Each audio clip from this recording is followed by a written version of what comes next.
अल्हम्दुलिल्लाह आपको सबसे पहले मैं ईद मुबारक कहना चाहूँगा, ठीक है। उसके बाद ये देख रहे हैं लोगों को इतना एंजॉय कर रहे हैं इसको पार्क को, ठीक है। शेर है और चिड़िया के बहुत देखने वाली चीज़ें हैं, ठीक है। जू की तरह इधर आप झूले वगैरह एंजॉय करेंगे, ठीक है। ड्रैगन है और स्काई एवर है, दूसरे भी झूले हैं, बहुत ज़्यादा एंजॉय आप करेंगे माशाल्लाह। लोगों को देखें, यहाँ से देखें आप रौनक फील करेंगे, बहुत अच्छा, ठीक है।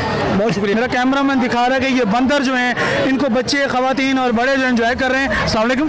वालेकुम सलाम। जी कहाँ से आए आप? मैं नौकर से।